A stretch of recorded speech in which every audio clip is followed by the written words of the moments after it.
자, 한일 관계 그 기나긴 애증의 역사. 오늘 그 통역사의 주제입니다. 한 1시간 한 20분 정도 그 예정을 하고 있습니다만, 그러니까 시간을 봐가면서 하겠는데요. 한일 관계가 워낙 사건이 많아서 이걸 다 담을 수 있을런가는 모르겠습니다. 그 처음에는 해방에서부터 준비를 해서 최근까지 오려고 그랬는데, 그렇게 구성은 했습니다만, 시간을 봐가면서 좀 건너뛰고 이제 그래야 할 것 같아요. 우리, 아까 그 사진 보셨겠지만, 우리 딱 이렇게 이제 해방이 되면서 새로운 한일 관계가 열리는 거죠. 근데 일본 입장에서는 그 포츠담 선언을 받아들이고 일본 제국이 분할되면서 만주가 떨어져 나가고 조선이 떨어져 나가고 타이완이 떨어져 나가고 이제 그렇게 분리가 됐고, 천황은 일본 사람들 입장에서는 아주 신처럼 여겼었는데 메가더 옆에 이제 조그만 그 볼품없는 그 사내였다는 게 이제 사진이 처음 공개가 돼서 일본 사람들도 굉장히 충격을 받았죠. 우리 45년 8월 15일의 광경입니다. 일본 사람들이 천황 방송, 오금 방송이라고 불렀어요. 오금 방송이라고 했는데, 그게 방송이 나올 때 지지직거리는 그 라디오를 들으면서 이게 굉장히 일본의 황실의 고투 말이었기 때문에 잘 못 알아듣는 사람이 많았다고 그래요. 그런데 하여튼 느낌으로, 세세한 내용을 모르더라도 느낌으로, 일본이 망했구나 하는 것들을 이제 느끼고서 다 비통했다고 합니다. 이게 이제 일본 사람들이 건너가는 장면이에요. 입술을 꽉 다물었죠. 그러니까 일본 사람들 입장에서는요.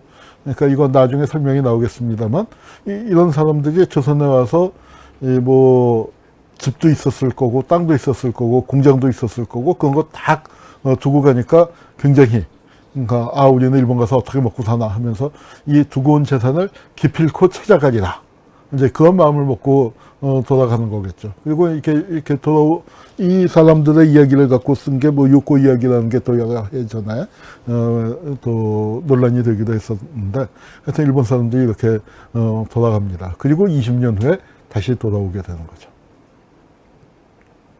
일본 사람들이 이렇게 돌아가는데 돌아오는 사람들이 또 많이 있어요. 그러니까 우리 해외 동포들, 그러니까 강제 징용된 사람들, 해외로 끌려나간 사람들이 200만이 넘었습니다.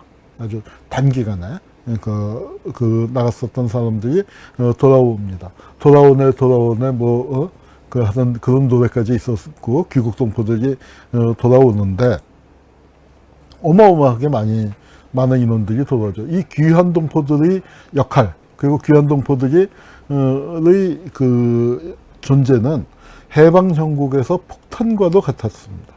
그거는 한편으로는 굉장히 진보적인 면으로, 원래 사회 이론으로는 이분들이 진보적인 역할을 하는 게 맞는데, 한국의 현실에서는 또 거꾸로 서북 청년단 같은 데도 또 많이 작용을 하게 되는 겁니다. 그래서 이론이 꼭 현실하고 맞는다 그렇게 얘기할 수는 없을 것 같고요.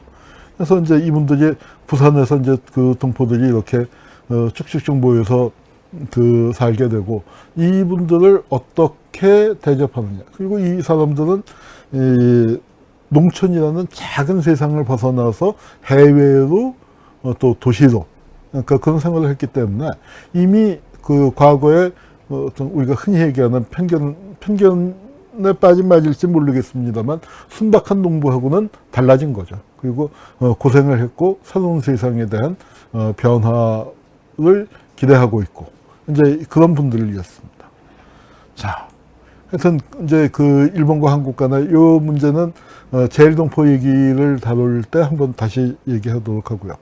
자, 그 다음에 이제 대한민국 정부가 수립이 됩니다. 분단 정부가 수립이 되면서 이 한일 관계가 새로 시작이 되게 되는데요. 이게 굉장히 중요한 문건인데, 원본이 따로 남아있겠죠. 이건 어디 경매 사이트에 나왔었는데 쥐가 파먹었지만 대단히 중요한 겁니다. 대일 배상 요구 자료 조서라고 해서 굉장히 두꺼운 건데, 이승만 대통령 시절에 만들었습니다. 이승만이 대한민국 정부가 수립된 다음에 그러니까 우리가 일본에게 배상을 요구한다면 무엇을 배상을 요구할 것인가. 그거를 샌프란시스코 강화회의가 준비될 때 이승만 대통령이 그래도 이런 말 있죠. 내치에는 등신이지만 외교에는 귀신이었다 하는데, 그건 국제정세에 밝았기 때문에, 빨리 준비를 시켰습니다. 그래서 일본한테, 받아낼 것. 이 금액하고 박정희가 실제 한일회담에서 받아낸 거하고 생각하면은, 정말, 가슴을 치게 만드는데, 이승만이 친일파를 등용했다, 이제 그런 비판을 받습니다만, 또, 이거를 한 건 사실이죠. 물론 이것도 엄밀하게 따지자면 한계가 많습니다. 그렇지만 그 당시에 주어진 국제적인 정세 속에서, 그러니까 이것도 샌프란시스코 강화회의에서 논의되는 틀 속에서 하다가 보니까 37년 이후만 그 조사를 한 겁니다. 그 이전에 걸 조사 못했다는 한계는 여전히 갖고 있지만, 그래도 대일 배상 요구 자료 조서란 걸 만들었고, 이걸 안 만들어 놨으면요, 한일회담 때 우리가 주장할 근거도 많이 사라지는 겁니다. 왜냐하면은 한국전쟁이 나면서 이렇게 다 타버리고 그랬잖아요. 그래도 이게 남아있었기 때문에 한일회담에서 우리가 좀 주장할 수 있었는데, 여기, 그렇죠. 이 친구는, 저하고는 연배가 비슷해요. 저보다 아마 학번이 하나 될 겁니다. 요새 반일 종족주의 거기 저자인데, 저하고는 그냥 안면만 있죠. 안면만 인사 정도만 있었고, 학교 다닐 때도 그냥 얼굴만 아는 정도였는데, 그때는 굉장히 진보적인 친구였는데, 획 돌아섰어요. 획 돌아서서, 이제 그러니까 이런 얘기를 하죠. 애당초에 청구할 게 별로 없었다. 근데 이건 무슨 얘기냐면, 사실은 말이 안 되는 얘기인데, 일본 측 논리를 그냥 받아서 얘기하면 그렇습니다. 일본이 역청구권이라고 얘기한 건 뭐냐? 이 사람들 말이에요. 그러니까 여기다가 자기 재산 대부분을 두고 갔다 이거예요.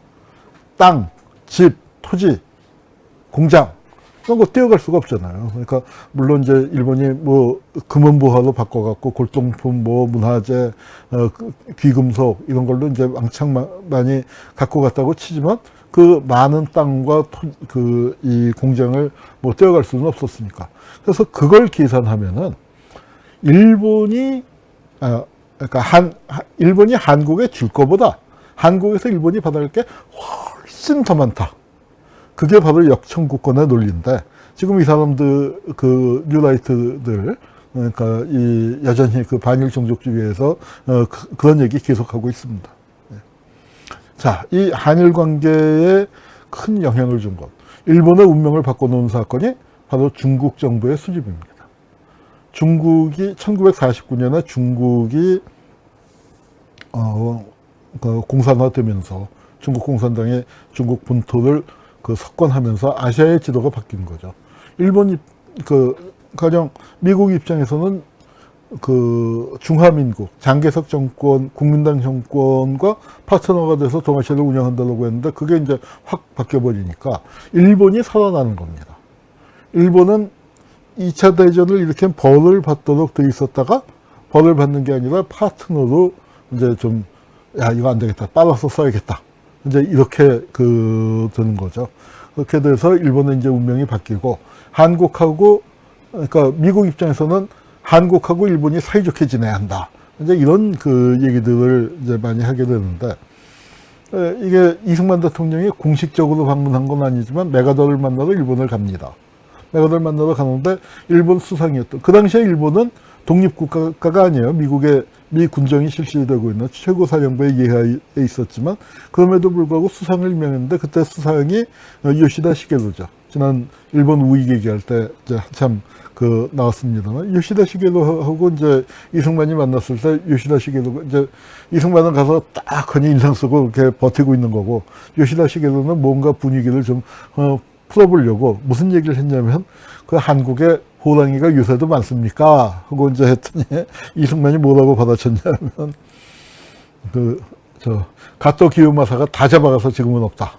그래서 임진왜란때 이게 정혹이라는 게 호랑이 잡아가는 얘기거든요. 그러니까 가토 기요마사가 쓴 건 아니지만, 그래서 이제 이렇게 일제가 조선의 호랑이를 다 잡아가서 지금 호랑이가 없어 하고 이제 해서 요시다 시게루가 더 말을 못 붙이게 만들었다는. 그러니까 아예 우리 지금 그러니까 일본하고 1대1로 교섭 안 할 거야. 이제 하는 그런 강력한 의지를 보였다고 생각이 듭니다. 그 요시다 시게루가 뭐 지난번에 얘기했었지만 한국 전쟁이 터졌을 때 야호 만세 만세 만세 만세 만세 만세 한국 전쟁은 신이 일본에 내린 선물이다 뭐 했다는 거죠. 그러면서 일본이 이게 한일 관계 속에서 우리가 참 분단되고 거기다가 우리의 불행을 갖고 일본이 또 다시 일어나는 게 되는 그런 그 참 안타까운 일입니다. 한국 전쟁이 터졌는데 여기서 이제 한국 전쟁의 숨겨진 비밀로 그 이제는 말할 수 있다 해서도 그 6.25의 일본 참전의 비밀 그걸 한번 다룬 적이 있어요. 이제 그 뭐 가령 UN 16개국이냐 아니야 하나가 더 있었는데 숨겨진 나라가 하나가 더 있어 이제 그러면서 일본인데 지난번에 고다마 그 얘기할 때도 나왔었습니다만 고다마도 야 이 동행을 하는 거는 우리가 갈게 했고 실제로 소해정이라는 게 뭐냐면은 바다에 가면은 기뢰가 많이 그 바다의 지뢰죠.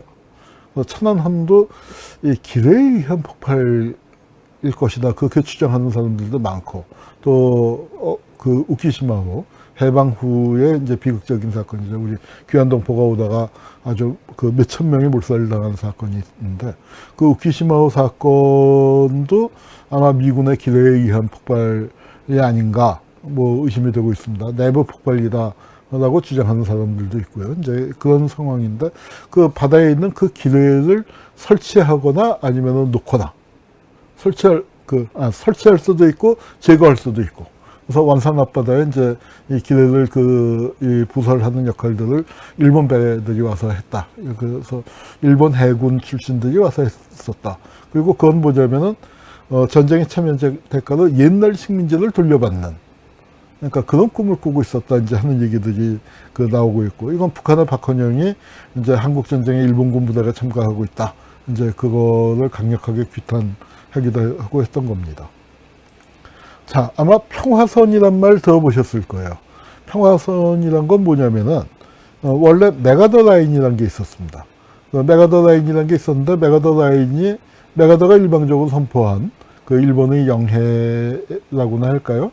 이제 그런 것인데 이게 샌프란시스코 강화 조약을 맺음이 발효되면은 메가더 라인이 없어지게 돼 있어요.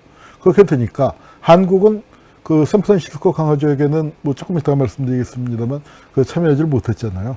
그 참여하지 못한 상태에서 이 메가더 라인을 대체할 것을 선제적으로 내놓은 게 바로 그 평화선입니다. 그러니까 어때요? 메가더 라인보다 더 많이 나가 있죠. 더 많이 나가 있는데 요쪽에 제주도 밑으로 이게 얘기가 되는 게 바로 2호도, 파랑도 관련된 것일 거고요. 요 부분이 바로 독도와 관련된 겁니다. 그래서 이제 그 평화선을 통해서 평화선은 국제법상으로 좀 문제가 있는 부분들이 있다라고 이제 뭐 저는 국제법 전공이 아니라서 그 뭐 잘 모르겠습니다만 그런 지적을 받긴 합니다만 적어도 일본과의 관계에서는 정확하게 그래도 우리가 지킬 것을 지키려고 노력을 했었다 이제 하는 평가를 받는데요. 그런데 여기서도 이제 그리고 또 이게 그 김대중 대통령 때 맺은 신한일 어업협정에 보면은 독도를 한일 공동관리 수역안에 넣어놨다 해서 여러 가지 말이 또 많이 있습니다. 많이 있는데 그런 거에 역사적인 배경을 한번 좀 살펴보죠. 저는 독도 문제는 사실은 잘 몰라요. 이건 전문가를 모셔서 한번 따로 필요하다면 하는 게 좋을 것 같긴 한데 그래도 뭐 아는 범위 내에서 보죠. 사실 그 문제의 근원은 샌프란시스코 강화조약으로 거슬러 올라갑니다. 그 강화조약을 맺는 장면이고 그 강화조약 그 문서에 이제 그 첫 페이지인데요. 이걸 할 때 한국이 빠졌습니다. 빠진 이유는 아까 그 요시다가 미 국방장관 국무장관 러스크한테 이제 부탁을 해서 빠지게 되는데 이 러스크는 한국하고는 참 악연이 질긴 사람입니다. 우리를 분단시킨 장본인이에요. 우리를 분단시킨 그 분단선을 그은 스틸웰과 본 스틸과 러스크가 그 분단선을 그었죠. 그런데 이 샌프란시스코 강화회에서도 한국을 배제했고, 그리고 그 비공식 서한이긴 합니다만, 그 우리 양유찬이라는 분이 미국 대사예요. 초대 미국 대사였는데 양유찬이 이 독도의 영유권을 주장하는 편지를 냈더니 거기에 리앙크루암이라는 그 프랑스에서 실측한 바위섬, 사람이 살지 않는 암초, 그렇게 해서 이제 지를 멋대로 불러놨는데, 또 일본에서는 다케시마라고 하는데, 사람이 살지 않는 이 바위섬은 조선의 일부로 취급된 적이 없고 1905년부터는 일본의 관할하에 있었다. 이제 이렇게 주장을 하고 있습니다. 그러니까 이거 이 한국한테는 불리한 자료로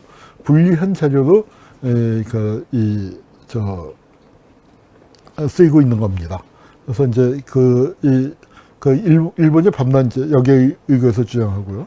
또 일본이 주장하는 것 중에 이제 또 하나가 벤플리트 보고서라는 게 있어요. 벤플리트 장군은 유엔군 사령관이었고, 또 아들이 한국전쟁에서 전사했습니다. 그래서 그 얘기가 저 어렸을 땐 국민학교 교과서에도 실려 있었고, 그래서 한국하고는 아주 친밀한 그 사람으로 알려져 있는데, 벤플리트 보고서에서 이제 이런 또 얘기가 나오죠. 뒷부분에서 독도는 한국 영토로 인정받고 있다 하면서도 미국이 독도를 한국 걸로 인정 안 해 하고 그런 입장을 한국한테 알려줬는데 한국이 발표를 하지 않았어. 하지 않고 있을 뿐이야. 이제 하는 식의 얘기에서 일본 입장에서는 좋아하고 이제 많이 쓰는 자료들입니다. 그래서 1950년대의 지형이 우리에게 대단히 불리했었다. 그리고 그 불리한 건 누구 때문에? 미국 때문에. 미국의 입장이. 그러니까 이 말씀을 드리는 이유는 지금 한일 관계가 이렇게 나빠졌을 때 미국이 좀 중재해주면 어떨까 하는 얘기를 하는데, 여러분 그거는 친미파로 노무현 정부 때 비판을 받았었던 한미 FTA 협상 주역으로 친미파라고 비판을 받았었던 김현종 씨조차도 지금 안보실 2차장인가 그렇죠. 안보실 차장으로 김현종 씨조차도 미국한테 부탁하면 안 된다. 왜? 어떤 청구서가 날라올지 모른다. 진짜 심한 말까지 썼죠. 우리가 글로벌 호구가 되는 수가 있다. 그런 말까지 써가면서 했는데, 미국에 대해서 헛된 기대를 갖지 마시라. 그리고 이런 문제의 근원에 바로 미국이 있다. 이 문제는 따로 한미 관계를 따질 때 살펴봐야 할 문제이긴 하겠습니다만, 한일 관계가 이렇게 꼬인 판을 짠 거는 미국입니다. 우리 분단시킨 것도 그렇고, 그 다음에 임시정부 승인 안 한 것도 미국이고요. 그리고 결정적으로 샌프란시스코 강화회의에서 한국을 빼는 것도, 일본의 요구를 받아들여서 한국을 뺀 것도 미국이죠. 샌프란시스코 강화회의에 한국이 대표로 갔었으면요, 거기서 독도 문제 해결되는 거고요. 그리고 그 다음에 또 하나, 거기서는 식민지 배상이 되는 겁니다.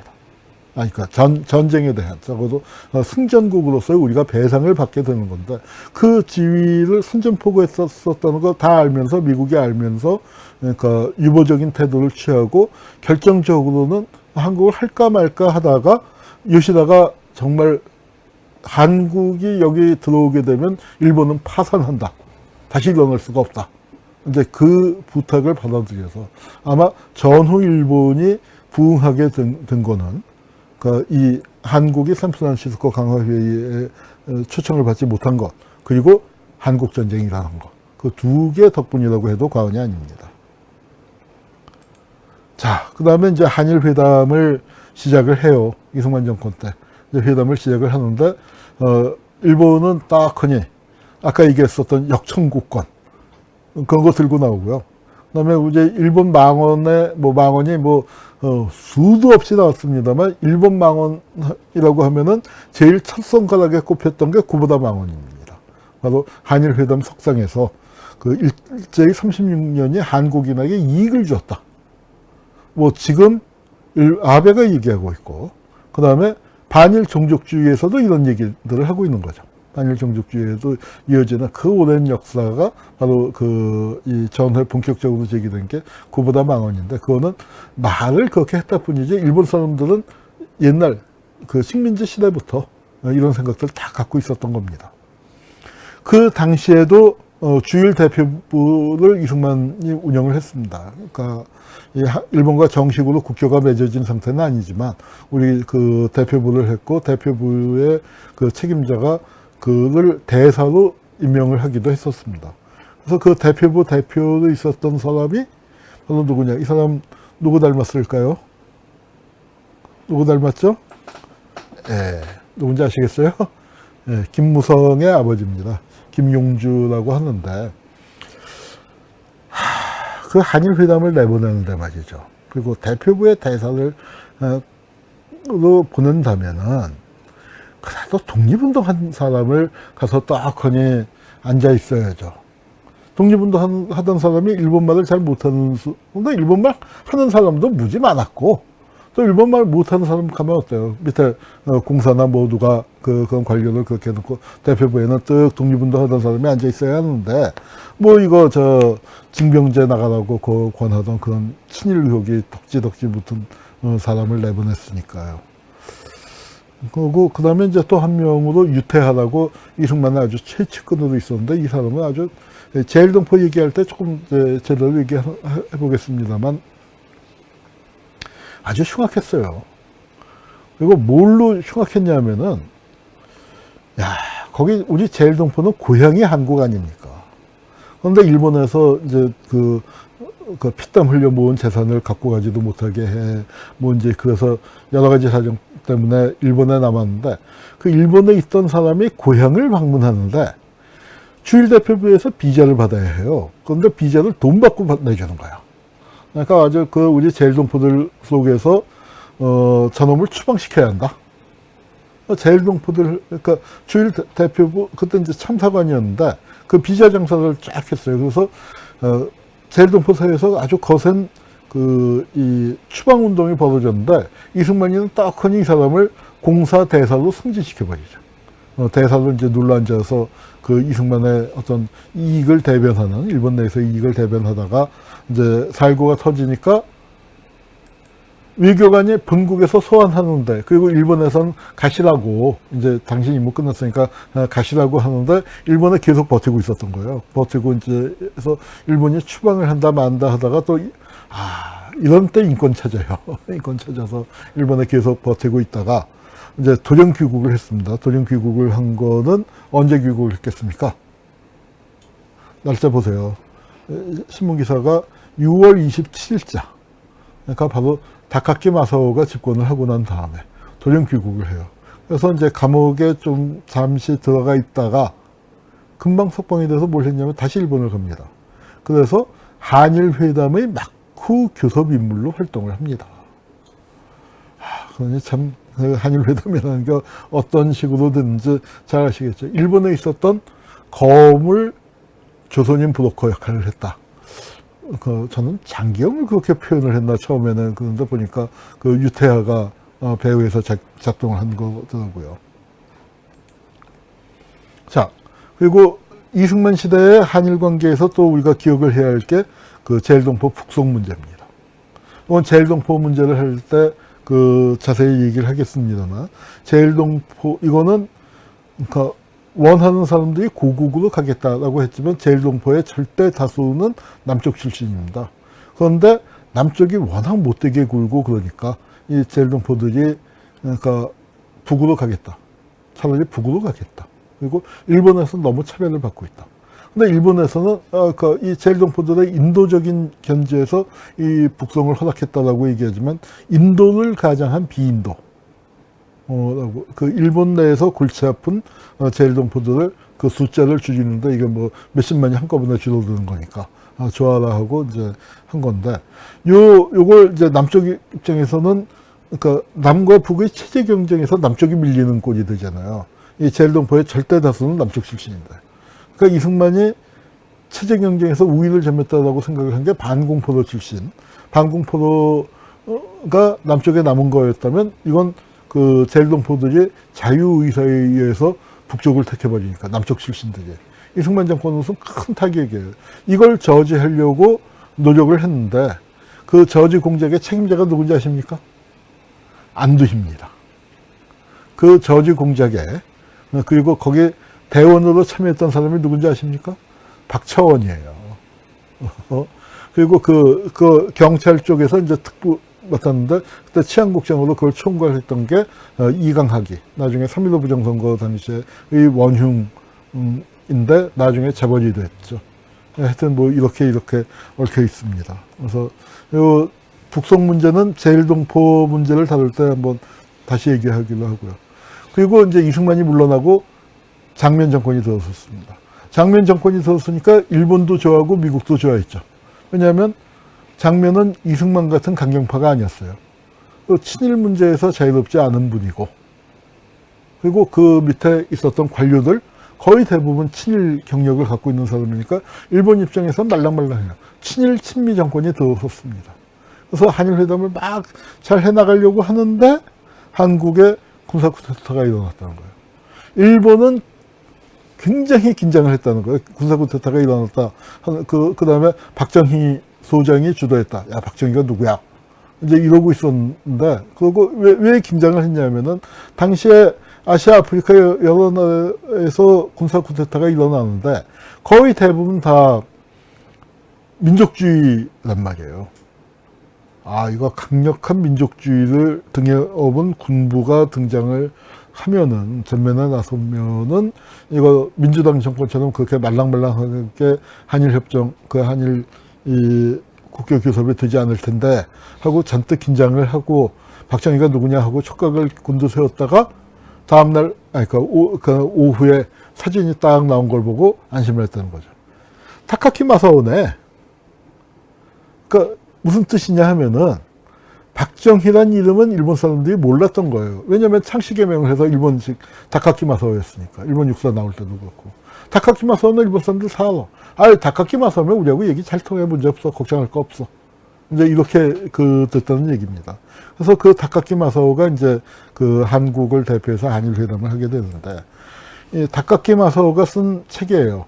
본인이 직접 쓴 건 아니고 본인이 구술하고 대변인이 받아 적었다고 그래요. 그래서 박정희 이름으로 나온 여러 책들이 있는데, 그 책들 중에서는 그래도 박정희의 원래 본인의 생각에 가장 가까운 책, 그냥 대필한 책은 아니다. 이제 그렇게 얘기되는데, 국가혁명가다. 여기에 보면 기가 막힌 얘기들이 많이 나와요. 내가 올육을 왜 이렇게 했느냐. 명치유신의 지사들처럼 조국을 근대화시키고 싶었다. 그 명치유신의 지사들인데, 그 중에서 실제 일본을 근대화시키는데 가장 중요한 기여를 한 사람이 누굽니까? 바로 이토 히로부미죠. 박정희가 꼭 집어서 이토 히로부미를 본받고 싶다라고 얘기하지는 않았지만, 사실상 박정희의 롤 모델이 됐다고나 할까요? 이제 이런 상황 속에서 일본이 키워낸 박정희라는 인물이 일본과 교섭을 하는데 어떤 분위기였냐. 지난번 일본 우익 얘기할 때도 설명을 드렸습니다만, 오노 반복고 같은 사람은 이 박정희 취임식에 올 때 뭐라고 얘기했냐면, 아들이 출세해서 거기 참가하는 아버지 기분이야.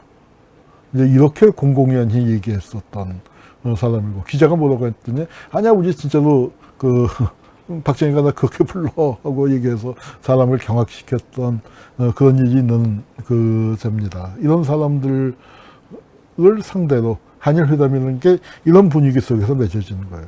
이게 그 유명한 김정필 오이라 담판이라고 하는, 오른쪽이 김정필 오이라 메모라고 하는 건데, 여기서 이제 한일회담에 우리가 알고 있는 그 큰 틀이 이제 마련이 되는 거고요. 이때 소문이 돌기는 독도를 폭파시켜버리자.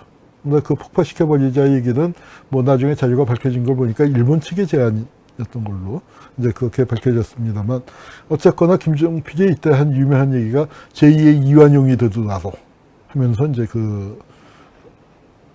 협정을 했죠. 근데 제2의 이완용보다 훨씬 많은 돈을 받아먹었네요. 이게 한일회담을 하면서 그 뒷돈으로 받은 거. 그러니까 한일회담이 돼서 8억 불 들어오면서 거기서 뒷돈 챙긴 거 말고, 그 이전에 받은 게 지금 돈으로 치면 한 2조쯤 된다. 하는 게 이제 밝혀져서 또 논란이 됐었죠. 그때 반대가 심각했습니다. 한일회담에 대한 반대는 국내에서의 6.3 사태라고 이제 흔히 알려져 있죠. 64년과 65년에 걸쳐서. 63년에 박정희가 한일회담 강행을 못했어요. 그래서 1년 지나서 65년. 마침 을사년이었습니다. 그래서 여기 보면은 제2의 을사조약이라고 돼 있죠. 고등학생들이 이것이 민족적 민주주의냐 하고 거리로 나왔었고요. 계엄령 선포에서 이제 마구 학생들 때려잡고 있고요. 이 사진은 구아바라 시세이라고 일본 작가가 찍은 거예요. 한일회담을 대표하는 사진인데 비가 와서 젖은 것만은 아닙니다. 개천에 굴렀어요. 시위대를 개천에 몰아넣어서 굴러갔고 그 시위대가 진짜 표정이 아주 비장하죠. 그러니까 이게 지금 대학생들하고는 표정이 참 다른 것 같은데 그 개천에 한번 굴러보고 나면은 이런 표정이 나오는지 모르겠습니다. 구아바라 시세이는 일본 사람이긴 하지만 이 자기보다 조금 비슷한 또래의 그 청년들에게 그 공감을 갖고 한국에 와서 사진을 많이 찍었고, 일본의 대표작이, 이 사진도 대표작이지만,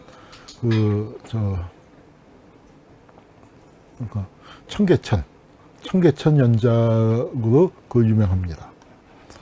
그 당시 데모가 이제 워낙 세다 보니까, 매일 신문에 이렇게 주먹만한 활자로 활자와 사진으로 이제 나오는 겁니다. 한일회담 반대 데모하고, 또 이한영 마네킹을 모의 화형식도 하고, 또 이때 일본 상품 불매운동도 상당히 세게 벌어지고 그랬습니다.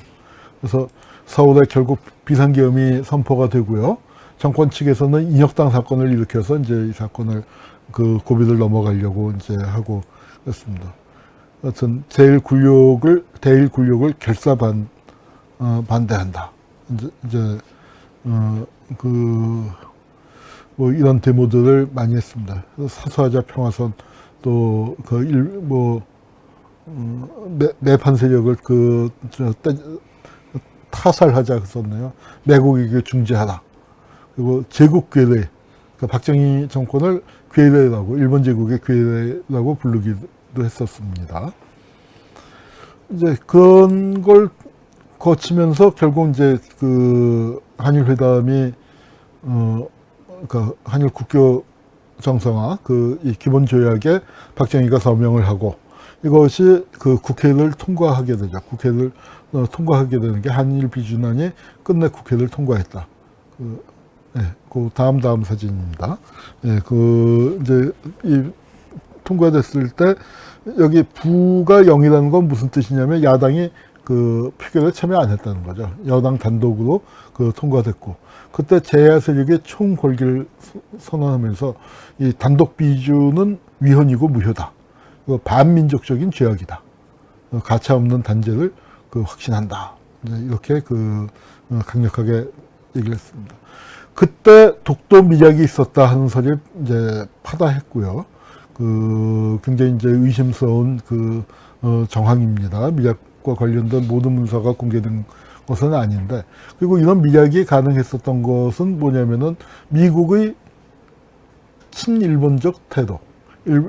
그래서 아까 잠시 설명드린 러스크나 벤플리트 문건에 나오는 것과 같이, 그래서 한국 입장에서 좀 움츠고 뛸 수 있는 여지가 대단히 제약이 된, 제약이 된 거죠. 이제 그거를 깨는 건 나중에 이명박 시대에 들어서 조금 설명을 하도록 하겠고요. 한일 협정을 맺고 난 다음에 제일조선인 문제, 그 다음에 문화재 문제, 독도 문제 같은 것들이 같이 협의가 됩니다. 그래서 빼앗아간 문화재를 반환받아야 한다. 일본에서 이제 반환받아야 한다 하는 소리, 주장이 강력하게 있었는데, 결국 어떻게 됐습니까? 일본 국민에게 속하는 한국 문화재를 적극적으로 한국에 기증한다도 아니고 기증하도록 권장한다. 반환한다도 아니고, 반환과 기증은 틀리죠. 그리고 기증한다도 아니고 기증하도록 노력한다도 아니고 권장한다 정도로. 그렇게 해놓고 실제 그 목록은 조직적으로 은폐를 했는데, 일본에 있는 우리 문화재가 한 6만여 점, 국보급으로 안견의 몽유도 원도를 비롯해서 여러 정말 중요 문화재들이 많이 있죠. 그래서 이제 그런 상태에서 약탈과 밀반출된 문화재를 찾아오는 것, 이게 중요한 과제로 제기되고 있습니다. 그 다음에 이제 일단 한일협력이 이 한일협정이 맺어지고 난 다음에 이거 이제 황당해졌단 말이에요. 지난 시간에 아마 요새 강연을 많이 하니까 여기서 했는지 딴 데서 했는지가 헷갈리네요. 우리가 8억 달러를 받았잖아요. 8억 달러를 받았는데 거기에 보면은 무상 3억 달러, 그 다음에 유상 정부에서 재정차관 2억 달러, 그 다음에 상업차관으로 3억 달러에서 합계가 8억 달러예요. 8억 달러가 다 무상으로 받은 것도 아니고 그 성격에 대해서는 뭐 요새 아마 국민 여러분 공부를 많이 하셔서 대개 다 아실 겁니다. 우리 황우석 사태 났을 때는 생물 공부 진하게 했었고 이번에는 이제 외교사 공부를 진하게 했는데 그 중에서 청구권 자금과 관련된 부분은 이 무상 3억 달러. 그러니까 거기에 이제 개인 청구권도 사실은 그러니까 상당한 부분이 이제 포함되는 것으로 그렇게 해석할 수 있는 부분들이 많아서 그러니까 2005년에 관민 합동회의에서는 그런 방향으로 결론을 내린 바가 있습니다. 그래서 끊임없이 지금까지 논란이 되는 것이고 이 해결 방안으로 일본 기업과 한국 정부가 들어가야 한다는 얘기의 근거가 나오는 게 바로 우리가 돈을 받은 것, 그 부분이 개인 청구권 부분은 어찌됐든 간에 적어도 이 한국 정부가 일본으로부터 상당한 책임을 3억 불로 퉁쳐서 받는 거죠. 3억 불이라는 금액이 과연 정당하냐? 그거는 뭐 이승만이 추구했었던 거 또는 장면 정권이 요구했었던 거에 보면 아주 형편없이 작은 금액이고 필리핀이 받은 전쟁 배상금이 14억 달러라고 하는데 한국이 3억 달러라면 일본이 필리핀 지배한 것보다 5배가 넘는 기간을 지배를 당했는데 오히려 필리핀이 우리의 5배가 넘는 금액을 받아갔다. 이제 뭐 말이 안 되는 얘기들이 많습니다. 그래서 이제 그런 조약이 맺어졌고 조약 자체가 잘못됐고 그 다음에 그 조약에서는 어떻게 됐냐면은 일본이 재정차관 2억 달러, 상업차관 3억 달러에도 다 조건을 걸어놨어요. 그래서 이건 뭐냐면은 이제 우리가 비유를 하자면 이런 겁니다. 쥐어 터졌어요, 일본한테. 그래서 치료비를 요구했습니다. 그랬더니 치료비 좀 물어줄게 하면서 3억 불을 물어준 거예요. 야 이거 안 돼 모자라 했더니 형편없이 모자라니까. 그러면은 모자라? 그러면 우리가 빌려줄게 하고 내가 가진 거 2억 달러 빌려주고 그다음에 민간에서 3억 달러 가진 거 더 빌려준 거예요. 그러면서 어떻게 했냐면 그 돈을 주면서 너 이거 치료비는 치료를 받을 때 이 돈으로 치료를 받을 때 꼭 우리 병원에 와서 받아. 우리가 정하는 의사한테. 그리고 우리가 정하는 약을 써야 하는 거야. 다른 약 쓰면 안 되는 거야. 이제 이렇게 했어요. 그러고 나중에 보니까 약값이 시중에서 일반적으로 10,000원짜리다 하면은 한 3만 원, 4만 원 받아먹은 거죠. 그러니까 그게 뭐냐면은 그게 한일 협력이에요. 지난번에 세이지마 주조에 대해서 말씀드렸죠. 세이지마 주조 같은 사람이 어떻게 해서 이토츠 상사를 일본 최고의 무역 상사로 만들었느냐, 종합 상사로 만들었느냐, 그런 비밀이 여기 있습니다.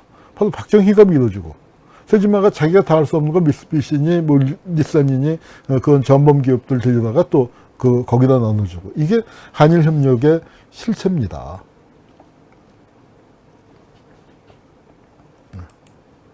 그래서 이제 그런데 한일 협력을 하면서 이제 또 문제가 되는 게 지금은 지소미아 얘기가 나오고 있지만 한국과 일본 간의 군사협력이라는 게 지소미아밖에 없는 게 아니죠. 사실은 굉장히 오랜 시간 동안에 걸쳐서 한국과 일본 간의 그런 군사적인 협력이랄까요? 그런 것들이 많이 있었습니다. 그래서 현해탄을 넘은 안보 문제가 이제 아주 심각하게 얘기가 되는데 이게 협력이 되는 건 뭐냐면 닉슨 독트린이죠. 미국이 아시아에 깊게 개입을 했다가 우씨 잘못 들어왔다. 가 되면서 발을 빼자. 닉슨 독트린에서 그래서 아시아에서 발을 빼는 거예요. 그리고 아시아는 아시아 사람들이 시켜라. 그러면서 누구 역할이 그 부각이 되겠습니까? 당연히 일본이 부각이 되는 거죠. 그래서 일본 역할이 부각되면서 한국과 일본이 좀 잘 해봐. 이제 하면서 협력 관계가 이제 맺어지는데, 이때가 또 베트남 전쟁 할 때 아닙니까? 베트남 전쟁을 할 때 뭐냐면은 그 일본이 한국 전쟁에서만 이득을 본 게 아닙니다. 베트남 전쟁에서 더 이득을 봤어요. 물론 한국도 베트남 특수라고 해서 남의 나라의 불행에 우리 젊은이를 보내놓고 거기서 돈을 좀 챙겼습니다. 이 문제는 언제 뭐 한번 따로 진하게 한번 얘기를 해야 할 문제이긴 한데, 과연 우리 젊은이들을 남의 나라 전쟁에 보내서 돈 벌어오는 게 정당하냐? 이 문제는 오늘은 논하지 않겠습니다. 전 뭐 당연히 반대인데, 당연히 말도 안 되는 짓이지만, 일단 보냈다고 칩시다. 보냈으면은 거기서 어느 정도 장사를 했느냐. 우리나라 말에 왜 이런 말 있죠? 굿이나 보고 떡이나 먹지. 굿판에 가 있으면은 떡을 대충 나눠주게 돼 있어요. 파병을 안 해도 대만, 싱가포르, 홍콩 다 떡 주워 먹었습니다. 파병을 조금 한, 아주 상징적으로 몇 명 안 한 필리핀 같은 나라도 크게 많이 먹었어요. 한국은 어때요? 일본을 제외하고는 제일 큰 떡을 먹었습니다. 근데 우리가 먹은 떡이 대만 파병 안 했거든요. 대만이 먹은 떡보다 조금 커요. 근데 우리는 뭘 했습니까? 작두 탔잖아요. 작두 타다가 발 비었고, 사망자 5,000명, 부상자 10,000명이 넘고, 고엽제 피해자로 치면은, 뭐, 베트남 갔다 온 분들 웬만한 사람 다죠. 그거고, 민간인 학살이라는 그 아주 아픈 상처를 그 베트남 사람들에게 주었고, 우리는 또 전쟁 트라우마로 또 엄청나게 그 고통을 받고 있고, 이런 걸 겪고서, 떡 좀 큰 떡 먹었어요. 그때 일본은 이제 한국이 10억 달러쯤 벌었는데, 일본은 매년 10억 달러 벌었죠. 한국은 전기간 10억 달러. 물론 한국과 일본이 그때 경제 규모도 다르고 발전 단계도 달랐으니까 같이 비교하는 거 무리가 있을 수 있지만, 적어도 그렇습니다. 이렇게 그 아시아에서 이제 그 관계가 형성이 되고, 또 하나는 그때 이제 오키나와 문제, 오키나와 조선의 삼각관계에 대해서도 이거 한번 살펴볼 필요가 있습니다. 그런데 오키나와가 이때 이제 그 반환 협정, 그러니까 미국의 식민지 상태로 있다가 오키나와를 일본으로 이제 돌려주는 그런 그 반환을 하는데, 72년도에 반환을 하게 되는데, 그 반환을 두고서, 그러니까 벌어지는 일입니다. 제주도를 미군 기지로 제공할 용의가 있다. 강정기지 문제도 사실은 이렇게 거슬러 올라가요.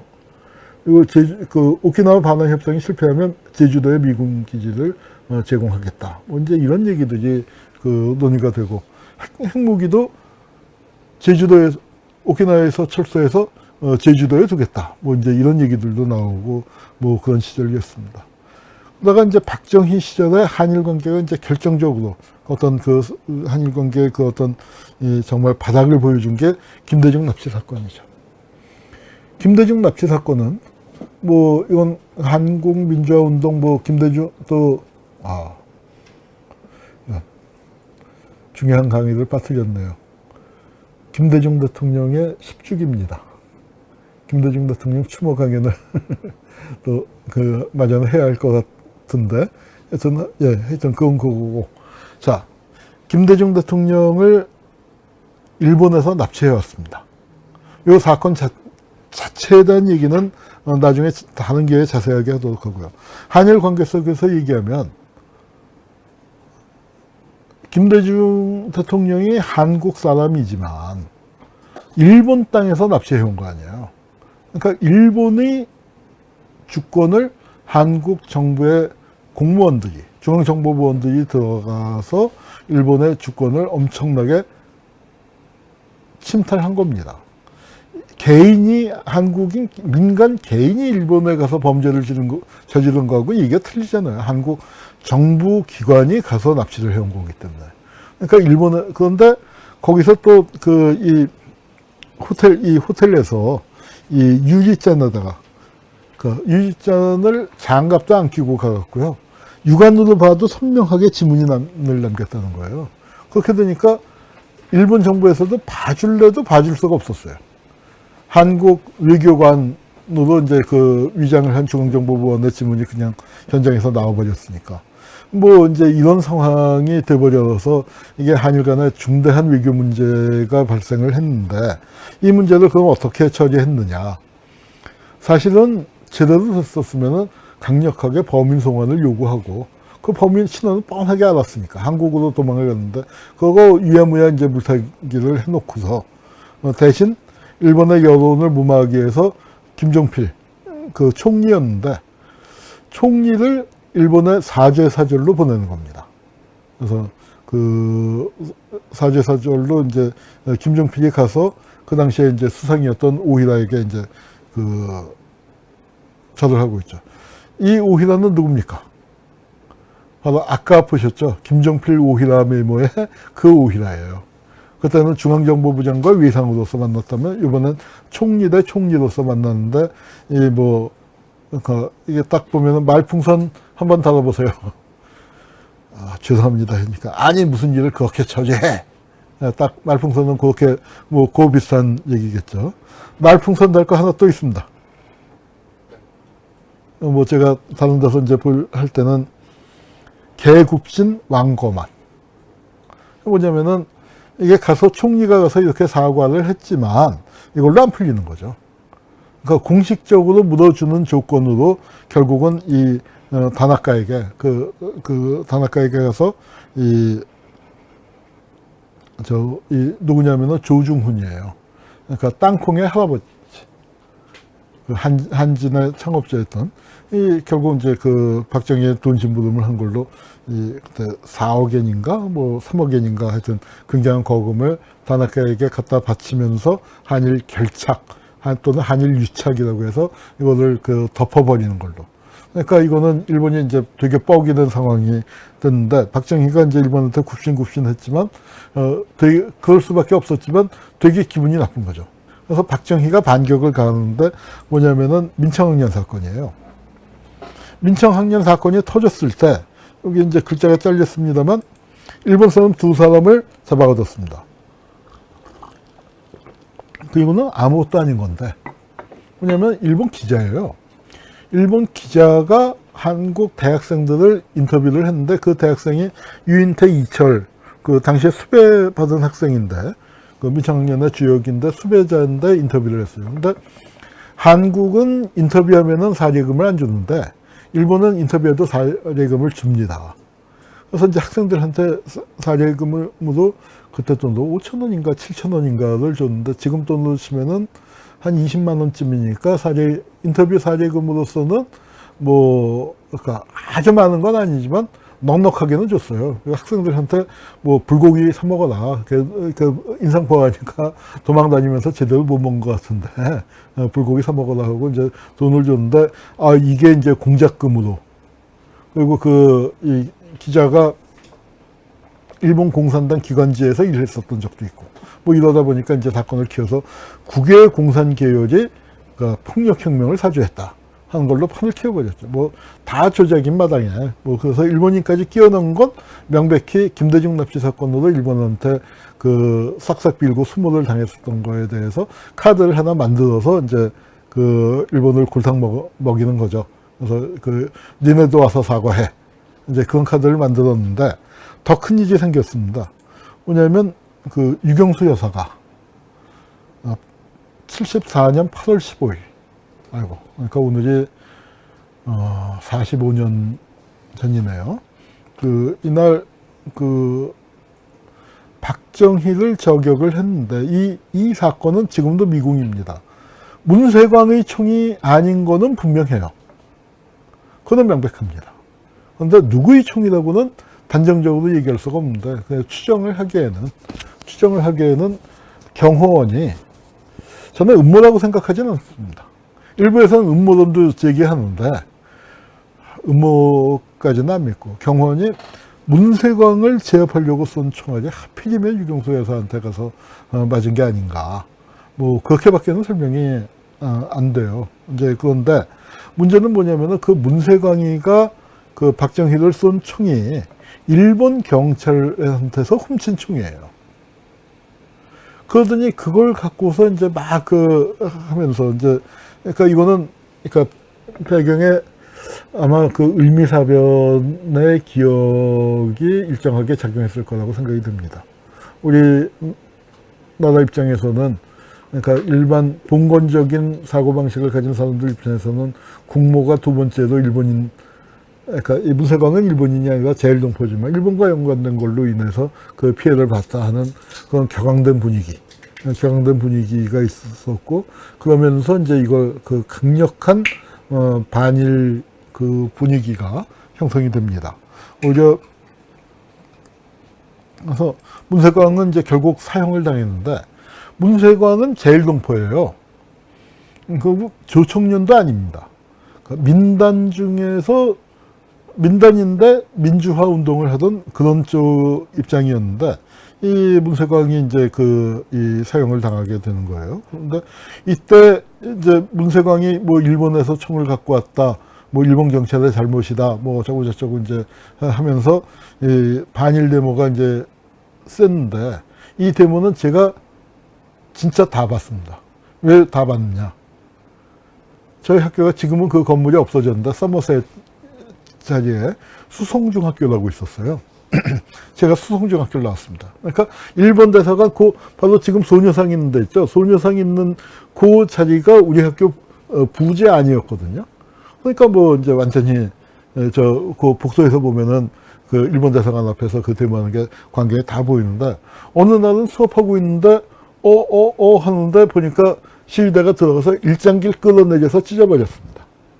그러니까 일장길을, 그러니까 대사관에 그 난입해서 일장길 찢는다는 거 아무리 분하다 하더라도 이건 사실은 국교 단절 상황까지도 올 수 있는 그런 그 상황이었는데, 한일 관계의 특수성이라는 게 그런 건가 봐요. 아마 일본 입장에서도 그러니까 그 지은 죄가 있어서 그런지 해서 이제 이렇게 하면서 박정희를 달래는 분위기로 가게 되는 거예요.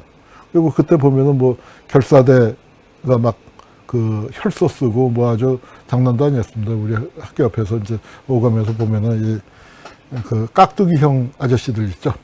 우통 벗고 이렇게 혈서 쓰고 하는 그런 광경도 보고 했었습니다. 그래서 그때 이제 그 시인아, 바로 그 지난번 일본 우익들 계보 얘기할 때 있었는데요. 그러니까 한일 협정을 맺은 일본 당시의 위상입니다. 그 사람이 만주 인맥의 좀 뭐랄까 사무총장격이에요.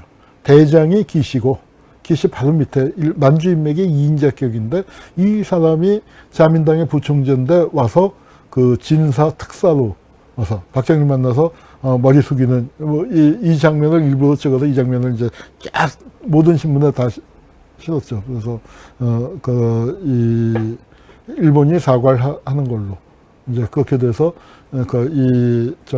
아까 그 일본인들 그 두 명도 조금 징역 살리다가 바로 이제 풀어줘서 이렇게 일본으로 보내는 형식으로 했고요. 이제 이런 상황 속에서 일본 내에서는 이 김대중 석방운동이 아주 진하게 벌어집니다. 그래서 김대중이 납치되어 갔는데, 여기 보면 김대중 선생의 제내일, 그러니까 다시 일본으로 오게 하라. 그러니까 본인이 일본에 있다 납치됐으니까 이 문제를 완전히 해결하는 건 김대중의 원상 회복. 그런데 이제 국내 그리고 살인귀 박정희, 김대중 선생의 제내일을 다시 이제 요구한다. 일본에 다시 일본으로 보내라. 이제 그런 걸 외치면서 여기는 제일조선인, 한민통 등 제일조선인과 그 다음에 일본의 양심 세력들이 이제 같이 시위를 하는 겁니다. 한민통은 지금 한국에 와 있어요. 사실은 어저께 저도 거길 갔어야 하는데, 한민통 귀국 대책이라는 게 2003년, 2002년도에도 만들어졌었고, 그래서 그 2003년도에 대거 귀국을 했었죠. 그리고 그러다가 또 문제가 생겨서 거기 저도 잘 아는 분인데 손형근 의장님이 지금 여건이 안 나서 한국에 못 오고 계신데 그 문제를 해결하기 위해서 귀국 대책위를 만들었고 한민통의 한국 방문단이 한 30여 분 오셨어요. 그래서 저도 거길 갔어야 하는데 어저께 다른 중요한 일이 있어서 못 갔습니다. 지금 와 계시니까 혹시 그 기사 좀 찾아보시기 바랍니다.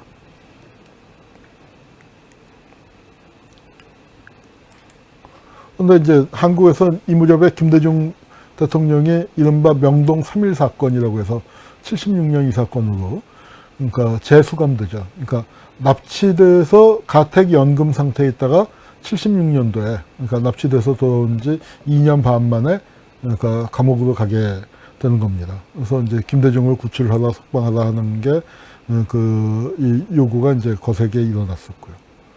자, 이러다가 이제 박정희가 죽습니다. 그러니까 박정희는 말기에는 일본과의 관계는 좋았고 별 문제가 없었고, 그러니까 이 큰 사건을 2번 치르고 난 다음에는 뭐 대충 무난하게 그 옛날 좋은 관계를 회복해서 그렇게 잘 지냈고, 대신 미국과의 관계가 악화돼 있었죠. 미국과의 관계가 악화돼 있다가 이제 박정희가 그 총에 맞아 죽고 난 다음에 전두환이 집권을 합니다.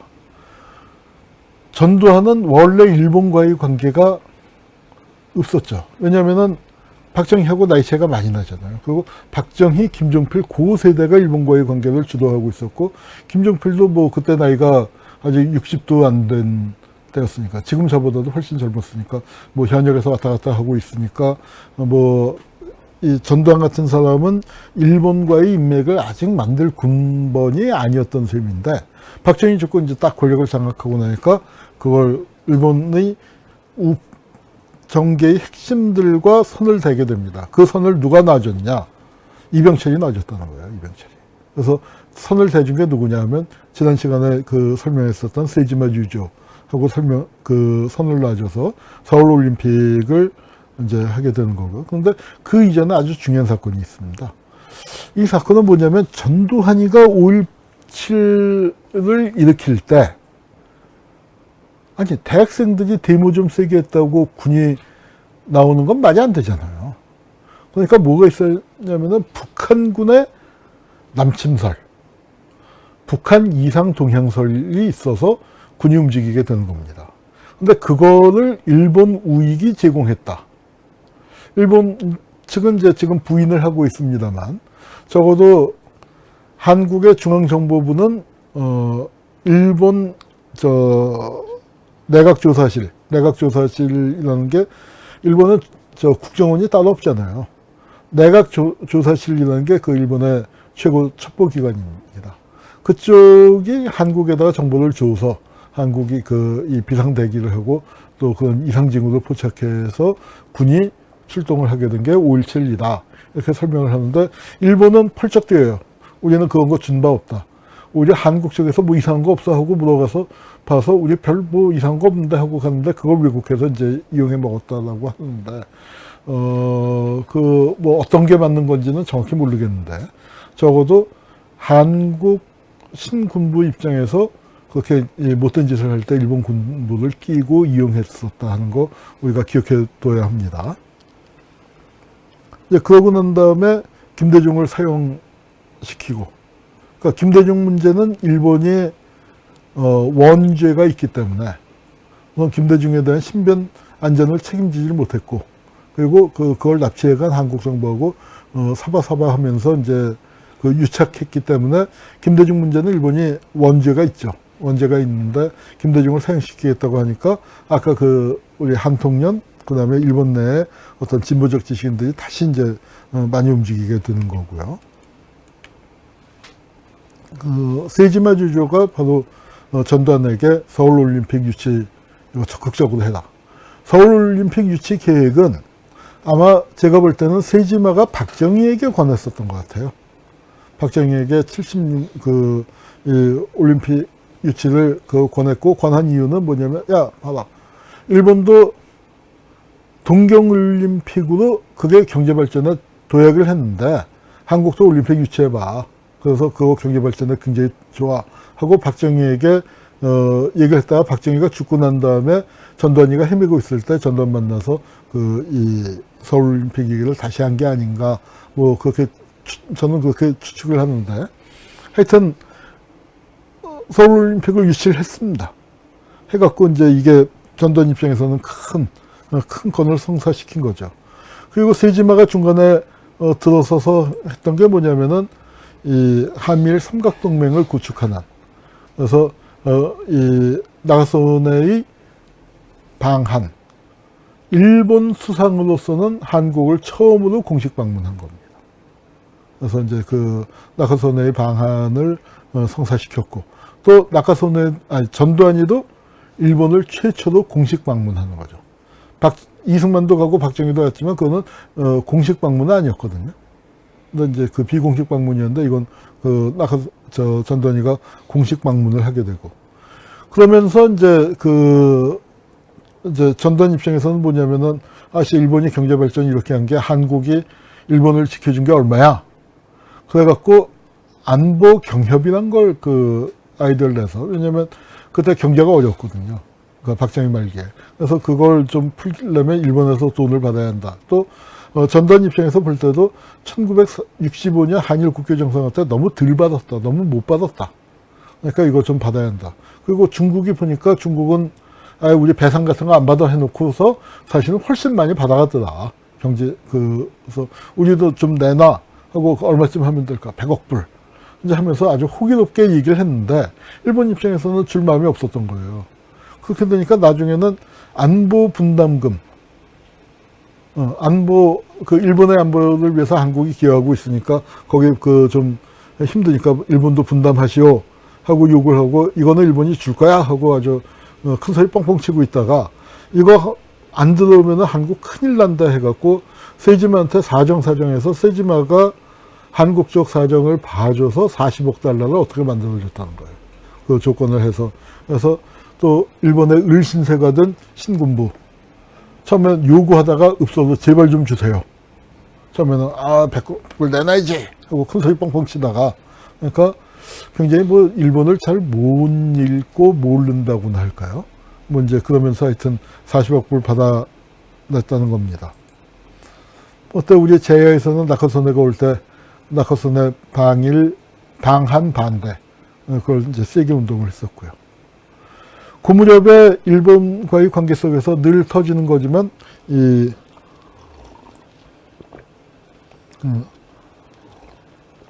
일본 교과서 문제가 불거지기 시작을 합니다.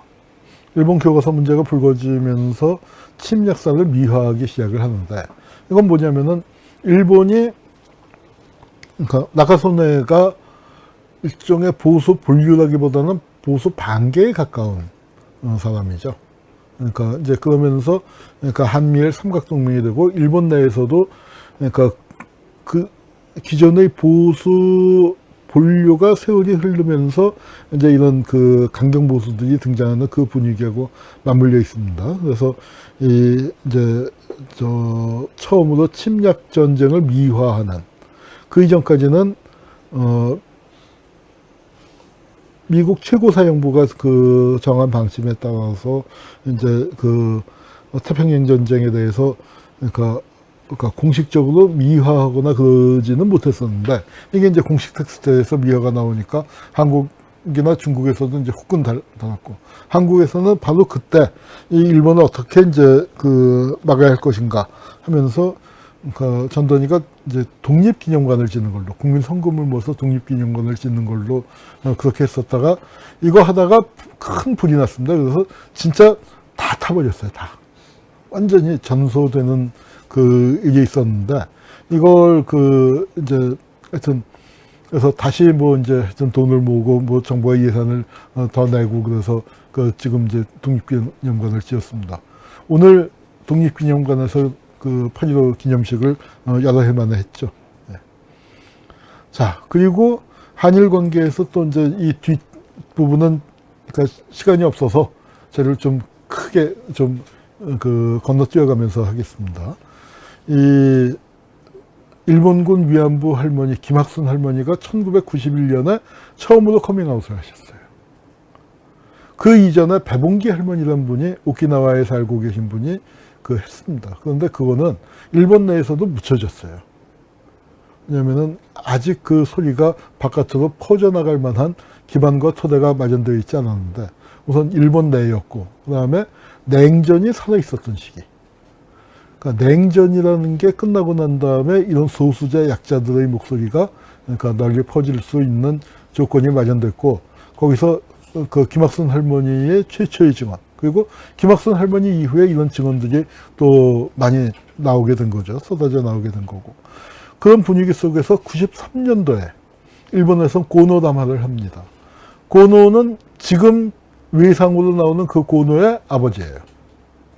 그래서 그때는 고노가 관방장관으로, 우리로 치면은 뭐 총무처 장관쯤 될까요? 하여튼 내각의 전체 살림을 맡은, 한국에는 그 포지션이 없지만 일본에서 굉장히 중요한 요직인데, 그 관방장관으로서 조사를 해봤더니 강제동원 맞더라. 그래서 시인을 했습니다. 이게 그 유명한 고노담화입니다. 지금 일본은 이 고노담화를 부인하고 있죠. 그리고 공식적으로 이걸 지워버리려고 하고 있습니다. 그리고 이듬해에는 수상이 무라야마 수상이 전쟁이 침략 전쟁이었다고 더 얘기를 해요. 한 걸음 뭐 어떤 의미에서는 더 나갔는데, 여기서도 보면은 무라야마 당수는 사회당입니다. 사회당이 잠깐 집권을 했었던 시기에 했는데, 그러니까 그래도 눈치를 많이 본 거죠. 일본 내부에서. 그래서 여기서는 이 무라야마 담화에서는 일본군 위안부 얘기는 빼버렸고, 또 일왕의 전쟁 책임이나 배상 문제는 빼버리고, 그러면서 이제 그러니까 어떤 인접국에게 이 불행을 줬었던 거, 뭐 이제 그걸 좀 애둘러서 표현을 했지만 수상 입장에서 침략이라는 걸 인정한 걸로서 의미가 있습니다. 그래서 93년 고노담화에 의해서 95년에 무라야마 담화가 나오는 거죠. 그래서 이제 분위기가 좀 좋아지는 듯 했지만 일본의 본 마음은 또 안 움직이니까 큰 이제 사건이 터진 게 95년도 우리 해방 50년이 되는 해예요. 해방 50년이 됐을 때 뭐냐면은 이 한국하고 일본이 정상회담을 하고 난 다음에 그 기자회견 석상에서 했는데, 일본이 이제 뭐 망언도 하고 뭐 하고 하니까 김영삼 대통령이 일본의 버르장머리를 고쳐놓겠다 라고 했다가 일본 우익들한테 버르장머리가 길들여져 버렸다고나 할까요? 그러니까 굉장히 그러니까 힘이 있을 때 이런 말 해야죠. 힘이 있을 때. 상황, 대통령이 말은 무게가 있는데 괜히 뻥카 날리면 안 되는 거잖아요. 그런데 하여튼 이렇게 얘기를 했다가 오히려 일본의 버르장머리를 고쳐놓겠다. 그러니까 일본이 계속 망언을 하니까, 그랬다가 오히려 뭐 일본한테 절절매게 되는 그런 상황이 벌어졌었습니다. 한국과 일본이 제일 관계가 좋았었던 게 김대중 대통령 때예요. 잠시, 그러니까 좋은 시기가 열립니다. 아마 우리 이영채 선생이 이제 이 부분에 대해서는 따로 강연을 해주실 텐데요. 그러니까 한류 바람도 나오기 시작을 하고, 일본과의 관계에서 또 일본 영화, 만화 같은 거 대중문화를 개방을 했죠. 사실은 이 개방을 할 때쯤이면은 민간에서는 사실은 다 퍼져 있었죠. 퍼져 있었는데 공식적으로 개방을 했는데, 이 개방을 할 때 반대가 굉장히 셌습니다. 한국에 여러분 아직도 서울대학에 1호 1인문학과가 없죠. 주요 대학의 연대 고대도 1호 1인문학과가 없죠. 그거 왜 그렇습니까? 그러니까 일본어에 대한 수요가 없어서 그런 게 아니라 일본에 대한 그런 민족 감정이 좀 이상하게 발현돼서 없다고 생각이 드는데, 이거 즉시 개방할 때 반발이 컸었는데 지금 어떻게 됐습니까? 사실은 이게 없었으면 한류도 없죠. 겨울연가도 없고 BTS도 없고 그 일본 진출, 뭐 한류 그런 거 없는데, 하여튼 그 일본과의 그 어떤 새로운 관계, 굉장히 바닥에서 친밀해지는 새로운 관계가 열립니다. 안타깝게도 그게 지금은 무너져가고 있는 그 상황이 안타까운 거고요. 그래서 이 영화를 이제 그 개방했었던 시기가 있었고요. 그 다음에 이제 또 하나 우리가 기억해야 할 게 2005년입니다. 대일 개인 청구권을 정부가 막았다. 바로 그 한일협정 부분에서, 그러니까 우리에게 그 극히 불리한, 그러니까 일본과의 관계에서 일본이 야, 청구권 문제는 다 해결됐잖아 라고 그 요구하게 되는. 근데 거기서 보면 우리 대법원 판결은 그 기본적으로 일본과 한국 정부가 합의한 게 있어요. 그래서 대단히 불리한 상황인데, 그 불리한 65년 협정이 커버하지 못하는 부분을 치고 들어가서 그 부분을 적극적으로 해석하고 카드를 만들어낸 거라고 보시면 됩니다. 65년 부분에서 우리가 매우 불리하게, 그리고 청구권을 일본의 개별 회의사나 그런 쪽에다가도 요구할 수 있지만, 역시 한국 정부가 그 청구권을 아까 오늘 신문에도 보니까 그 한국 정부를 상대로 이제 그 다시 소송을 제기했다는 기사가 올라와 있던데, 한국 정부가 분명히 그 책임을 져야 할 부분이 분명히 있습니다. 그래서 이제 2005년도에 문서가 공개가 되면서 우리가 한일 회담에 대해서는 더 많은 것을 알게 됐는데, 아직도 공개 안 된 문서가 많이 있는 걸로 알고 있습니다. 그래서 이게 공개가 되면은 또 여러 가지 얘기가 그 나올 수 있을 거고요. 그 다음에 이제 그 2013년도에 큰 이게 벌어집니다. 그 전까지는 일본 내에서 한국에 대한 이미지가 한류 때문에 대단히 좋았었는데, 그 이미지가 곤두박질 치는 계기가 되는 게 바로 뭐죠? 이명박 대통령이 독도를 방문했습니다. 근데 이거는 그 이전에 일본과 한국 간의 독도 문제를 갖고 일종의 그 싸움을 그러니까 사실은 미략이 있었던 거죠. 미략이 어느 범위까지냐를 따지기가 조금 저도 좀 자신이 없는 대목이 조금 있긴 합니다만, 미략이 있었던 건 분명하면서 그 속에서 한국은 한국대로 일본은 일본대로 안 하는 것들이 있었어요. 그런데 한국의 대통령이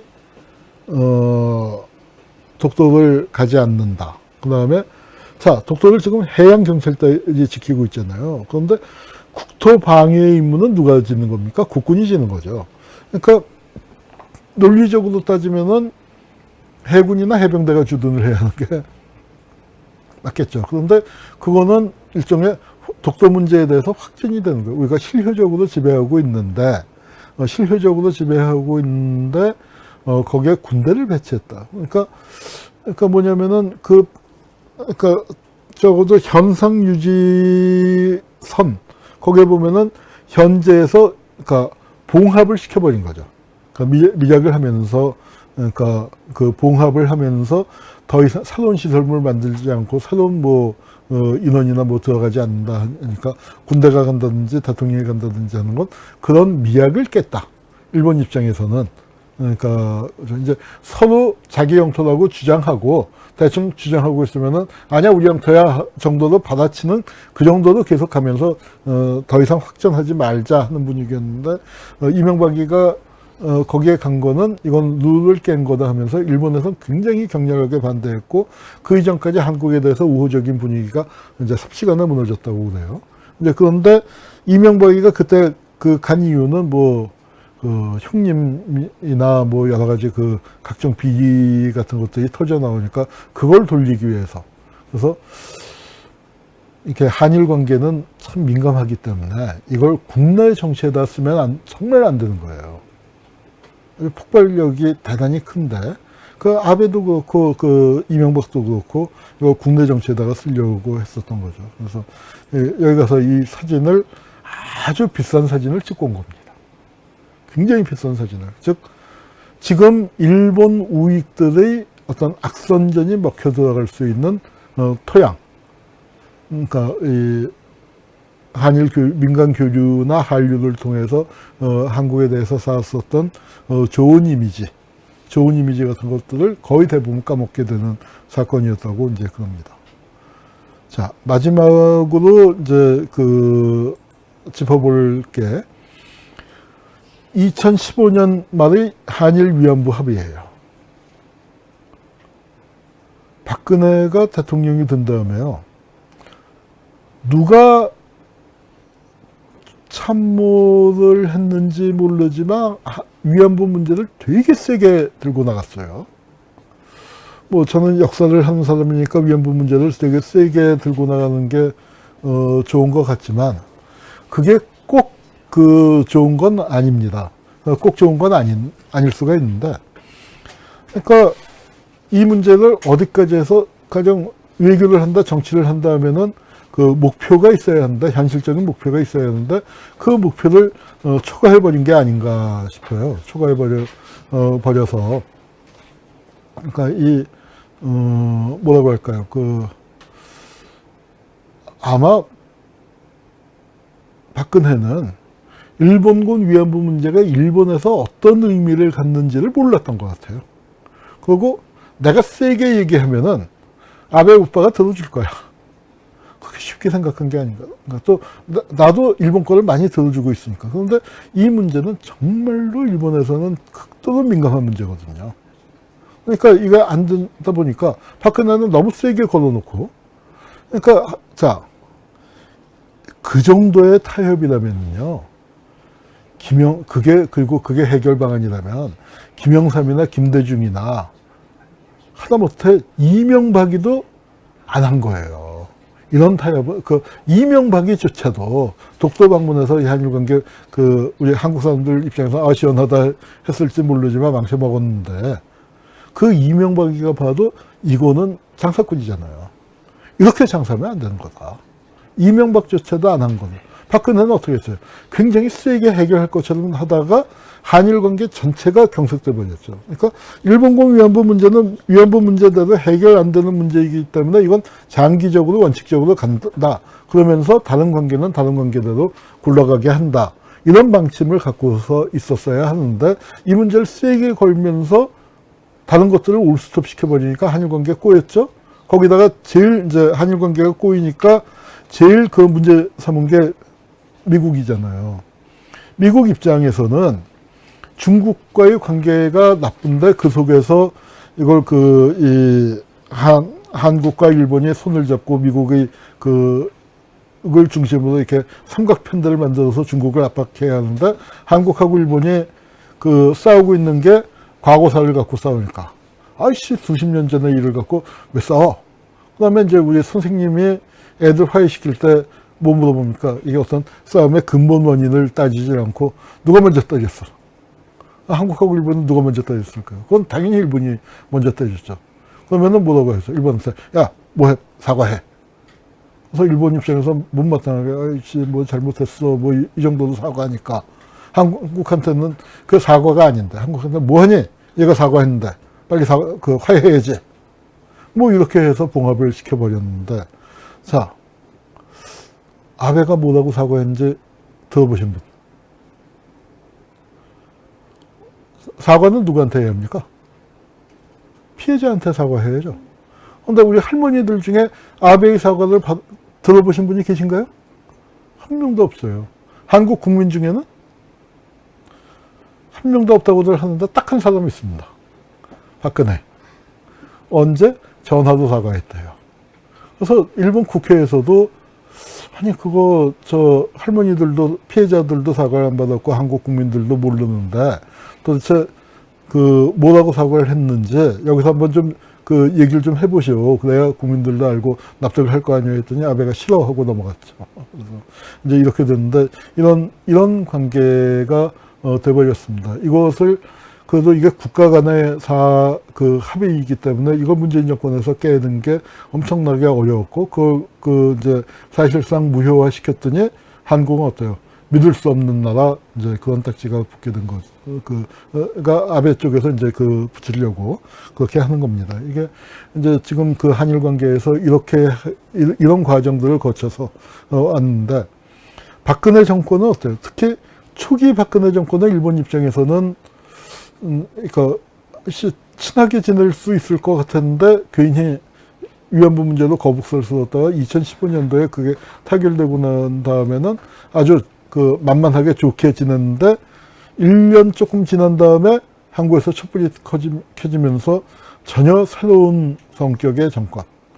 그러니까 그 김대중 정권까지만 해도 얘기는 좀 통했는데 노무현 정권 들어오니까 일본에서 그러니까 말 섞을 사람이 없었는데 그러다가 이제 이명박 박근혜 정권 들어와서 이제 좀 보수 정권끼리 하다가 다시 문재인 정권으로 돌아와 보니까 일본 입장에서는 큰일이 난 거고 그리고 2017년까지는 그래도 북한 핵 문제 갖고 대립 관계가 됐는데 이게 2018년 들어와서 그 남북이 풀리고 북미가 풀리는 그런 상황이 되니까 아베 입장에서는 그 전에 평화헌법 개정이라든가 또는 전쟁을 준비하는 나라, 보통국가, 뭐 이렇게 준비해오던 것들이 와르르 무너지는 상황 속에서 그러니까 참 이 한일 관계를 들고 나온 겁니다. 뭐 우리가 급하게 그러니까 이승만 해방 이후부터 지금까지 거의 70년이 넘는 한일 관계를 1시간 한 20분 동안에 그러니까 이 정리를 했으니까 뭐 한 10년 역사를 한 15분 정도의 초스피드로 달려봤습니다. 큰 틀만 했는데 크게 보면 세 시기로 나눌 수 있지 않을까 싶어요. 45년부터 65년까지의 시기. 그래서 한일 국교 정상화가 맺어지기 이전까지의 시기가 있고 65년부터 98년 정도까지의 한 30년. 그러니까 그 시기는 아마 한일 국교 정상화의 이 기본조약의 그 틀 속에서 이제 운영이 되어 왔다가 한국 사회가 민주화되고 대중화되어 가면서 실제 민간 교류가 활발하게 일어났었던 그 새로운 시기. 그 시기가 오다가 그 시기에 첫 10년은 굉장히 사이좋게 한류도 되고 또 그다음에 일본 사람들이 한국 문화에 빠져들고 또 한국 사람들도 일본 문화를 굉장히 많이 수용을 하고 가깝게 지내고 몇천만 명이 왔다 갔다 하는 비교적 좋은 관계가 유지가 되다가 이 일본의 보수화가 심화되고 뭐 그러면서 또 이명박 대통령이 독도 방문 같은 거 이후에 갑자기 이제 분위기가 반전되면서 한쪽에 한류 분위기는 한류 분위기대로 있지만 엄청난 혐한 뭐 그런 것들이 이제 나오게 되면서 관계가 악화돼서 지금 이제 극단적으로 악화된 현재까지 이르렀다고 생각이 됩니다. 이 문제는 한일 관계가 쉽게 풀릴 거라고 생각이 안 돼요. 왜냐하면 한국 사람들도 이제는 한일 관계의 근본적인 재규정을 요구하고 있고 일본은 일본대로 그 근본적인 재규정을 반드시 거부하려고 하고 있는 상황이기 때문에 결코 쉽지 않고 장기적으로 갈 거라는 점을 각오하면서 우리가 어떻게 일본이 우리에게 가하려는 피해를 받지 않고 그러면서도 또 일본과 관계를 파탄으로 가지 않고 좀 또 필요한 관계를 유지할 수 있는 방안. 왜냐하면 굉장히 중요한 나라잖아요. 실컷 좋건 간에 굉장히 중요한 나라고 또 아주 가까운 나라고 그리고 일본에 보면은 아베 같은 족속만 있는 거 절대 아닙니다. 일본에도 한국을 사랑하고 또 한국에 대해서 침략과 고통을 준 거에 대해서 정말 미안해하는 그런 분들도 많이 계시거든요. 아마 그런 분들하고의 이 관계는 지금 같은 때 더더욱 강화해야 하지 않을까 생각을 합니다. 그래서 한일 관계 대단히 어려운 부분이 많은데 이 문제는 우리가 앞으로 계속 몇 주간에 걸쳐서 계속 얘기해 보도록 하고요. 오늘 통역사는 여기서 마치도록 하겠습니다. 감사합니다.